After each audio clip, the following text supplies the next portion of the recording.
Ghost stories? No, we don't have anything like that around here. We do have the story of Jacob, but that's about as close as you'll get. You really want to know? Well, I'm not supposed to tell you, but alright, just no interrupting. I don't have the patience for it. Let's see, how to describe Jacob Emory. Well, I guess you could say he was the kind of guy you could never take notice of. This isn't to say he was a bad kid in any sense. Many people in this town thought he was the most reliable person for an odd job in the state. But he never really excelled in anything. He was the living proof behind the statement, "Jack of all trades, ace of none." Most of this was due to his own lack of will. He dabbled in damn near everything this town could offer him: automobiles, radio operations, store management, what have you. But he never stuck with anything. His friends and workers went after him about it a number of times, but everybody got the same unsatisfying response. It just wasn't enough. Needless to say, any friends he kept were either very patient or never spoke of the matter altogether. It was probably inevitable then that Jacob would leave to go abroad. I don't remember where he went, but I think Gertrude down the street knew before she passed on. You'll have to scout someone else if you ever get curious. In any case, no one ever tried to stop him. Everybody thought that a little travel would stamp the ambition out of him, or else feed it until it was no longer an issue. Hell, we even gave him a sending-off party, which I thought was pretty nice of everybody. So anyway, he was gone for 6, 7 years, can't remember. You'll have to check with somebody else about that too. Anyways, he came back, eventually, and he had changed, obviously enough. He was amiable, energetic, all smiles all the time, and we all quickly learned why. He showed us a souvenir he'd brought back. A solid black stick, the length of a pencil, but the texture of chalk. We all wondered why on earth such a simple thing would prompt such a spring in his step, until he gave his demonstration. He took a piece of paper, and with this stick... God, there's got to be a better word for it. Well, with this stick, he drew a crude circle, and it dropped and rested on the border of the paper, like a stone. It didn't leave the paper, but it acted out on it, sort of like an old movie projector on a screen. Son, I know how crazy that sounds, but if you feel like playing skeptic, then you can leave an old man to his craziness. But I know what I saw, even if everyone's been hushing it up, and that stone he drew dropped. Jake even passed around the paper, and as it was being passed, it rolled around as the paper got tilted. None of us had any words for it. Hell, what was there to say? But he continued drawing demonstration after demonstration for us, stick figures and various pageants and plays, doing everything from fighting each other to making perfect human pyramids, and we all thought it was incredible. The go-ahead he needed. He announced that he planned to put it on shows to pay for rent and food, where he would draw anything the crowd members wanted.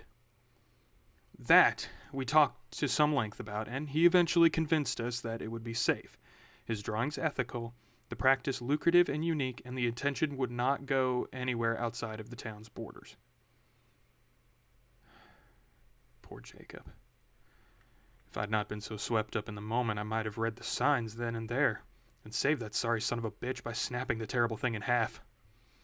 But I was younger, we all were, and we saw no problem with encouraging him with what we all saw was an incredible experience to be shared with everyone else. Now, he didn't have any big radio or television connections, mind you, and the internet wouldn't come for around another decade. So he did what all people on a shoestring budget do. He advertised his show with flyers. Flyers might not mean anything to you city folk, but in a small town, they gain a fair glance over from time to time. And what's more, Jacobs managed to stick out by having little figures jump up and down and whatnot to get people's attention. His first show must have gotten nearly 60 or so people, probably a lot more than that. And his shows were fantastic. Someone would shout out a scene from a play or a comedy sketch, and Jake's hand would fly over a white wall like a bird. He'd been holding back when he made that stone, that's for damn sure. His illusions were all spot on, and he could make an incredible human figure in minutes. Come to think of it, I don't remember any of his scenes lasting more than 10 minutes to make. And they were all really well done scenes too. Not only could you see a knight charge a castle, Jake would draw the castle's interior as well, like a wedding cake split down the middle. So you could see the knight scale the walls, fight his way through levels to the dungeon, fight back out with the princess, and make a leaping jump off castle parapets onto his getaway horse, all in complete silence. Not realistic, no. But that was part of the appeal. None of us went in there expecting something real. When a scene or a sketch was finished, either the characters would leave off a wall or he'd cover the wall in white paint. This was good, in a way. It gave these shows a time limit, so that when he'd finish with all 4 of the walls in the room, everybody knew that the show was over or until the paint dried. Jake, meanwhile, was changing in a bad way.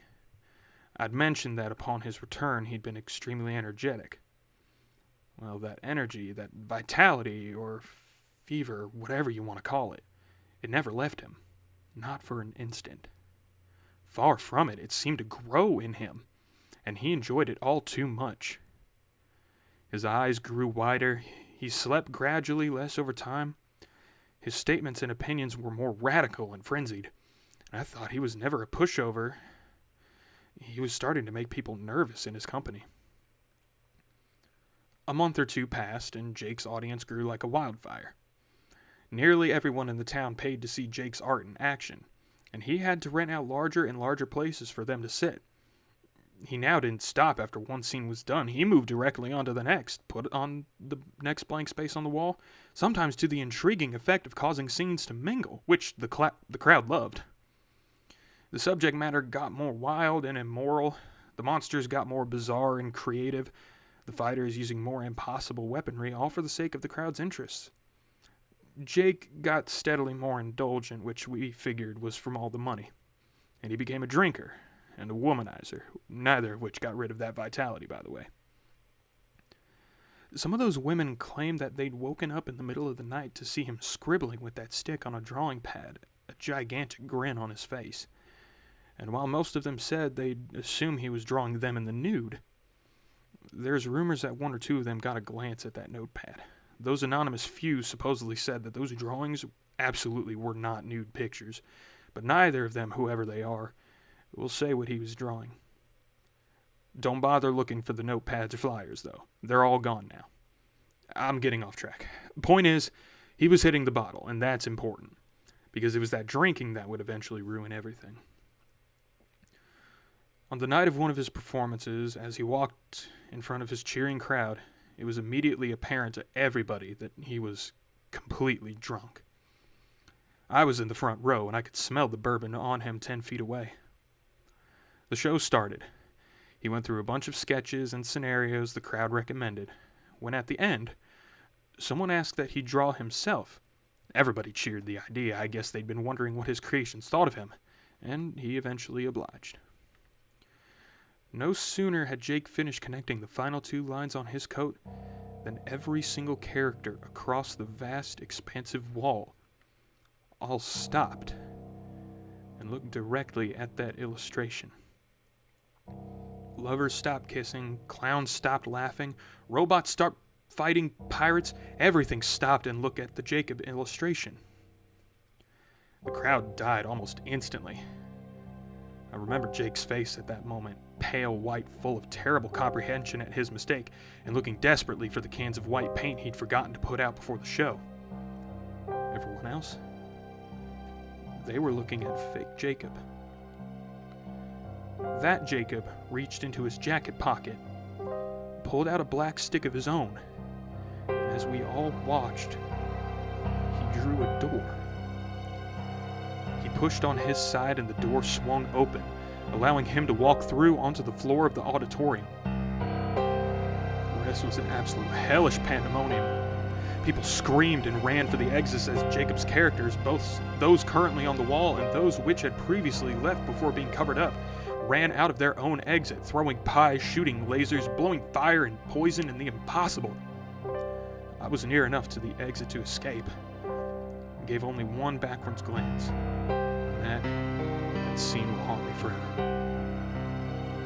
Jacob Emory was being dragged by his creations, kicking and screaming through the door his copy had made. The auditorium burned down, obviously enough, but I have no idea how many characters escaped, what happened to the fake Emory, or how many people died. The fire brought the fire department from the nearest cities up to over 100 miles away. They, in turn, brought the police force, which brought the government, which hushed everything up. They took the flyers and any art that Jake had made and swore everyone to secrecy or else life detainment. The fire was blamed on a cigarette in the garage during a basketball game, and we all eventually went on with our lives. Jacob was made to never have existed. In retrospect, I realize everything. Jacob hadn't been creating illustrations. Illustrations don't move, much less act or attack. They're just shadows to look like real things. Jacob had been making life. Actual, thinking things in some alternative dimension, using a power that was never meant to fall to mortal hands.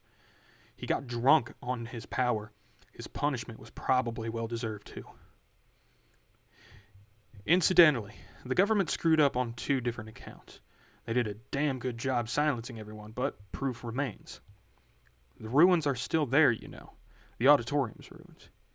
I hear they're going to start reconstruction soon, which will wipe out any remaining evidence someone can definitely see.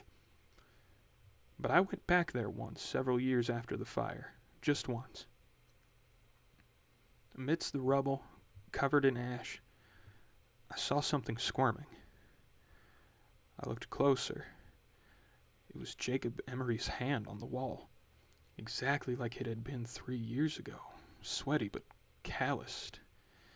I remember, but it was constantly flailing, as if the body it was supposed to be attached to was still writhing in the flames. That was mistake number 1. Number 2 were the creations. Like I said, I don't know how many escaped, nor how many the government agents found and caught, but I will say only this. Those tall grass meadows on the outskirts of town, don't go into them. Ever. You were asking about those white figures you've seen at night, right? Well, this town doesn't have any ghost stories.